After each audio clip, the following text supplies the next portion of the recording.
Magandang araw po. Narito na po ang magiging lagay ng panahon ngayong araw ng Martes, January 27, 2026.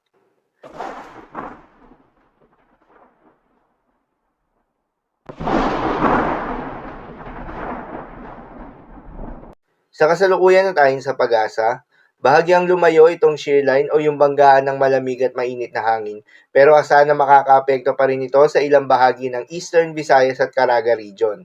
Dahil dito ay asahan yung maulap na kalangitan na may kalat-kalat ng mga pagulan at isolated thunderstorms.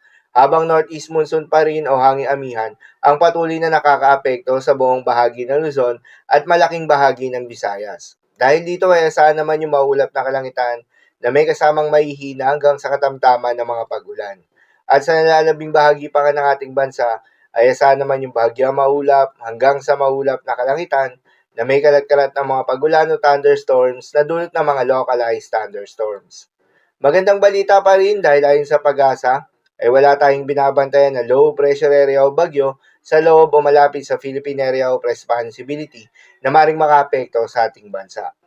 Para naman sa magiging lagay ng panahon ngayong araw ng Martes, dahil nga sa epekto nitong shear line, asahan sa Eastern Samar, Southern Leyte, Dinagat Islands at Surigao del Norte ang maulap na kalangitan na may kalat-kalat na mga pagulan at isolated thunderstorms. Posible ang mga pagbaha o pagguho ng lupa due to moderate to at times heavy rains. Habang sa Metro Manila, Cagayan Valley, Cordillera Administrative Region, Central Luzon, Calabarzon, Bicol Region, Oriental Mindoro, Marinduque at Romblon, ay asahan naman yung maulap na kalangitan na may kasamang mahihinang pagulan na dulot ng northeast monsoon.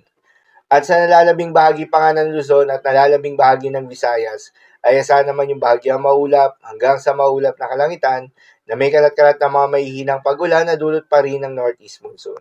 Habang sa nalalabing bahagi naman ng Mindanao, ay asahan naman yung bahagyang maulap hanggang sa maulap na kalangitan na may kalat-kalat ng mga pagulan o thunderstorms na dulot ng mga localized thunderstorms.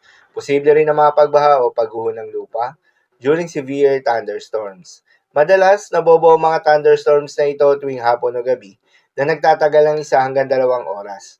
Kaya naman ingat sa mga posibleng banta ng pagbaha at pagguho ng lupa, lalong-lalo na sa mga lugar na inuulan na noong mga nakaraang araw pa. Para naman sa magiging lagay ng mga dagat baybayin, ayon sa pag-asa ay wala na tayong nakataas na gale warning sa anumang seaboards ng ating bansa. Subalit iba yung pag-iingat sa mga papalaot ng mga kababayan nating mangingisda at yung may mga maliliit na sasakyang pandagat sa may eastern seaboards ng ating bansa dahil inaasahan yung katamtaman hanggang sa maalon na karagatan. Habang banayad hanggang sa katamtaman ng mga pag-alon naman sa nalalabing seaboards ng ating bansa. So yun lang po para sa lagay ng panahon ngayong araw ng Martes. Keep safe everyone.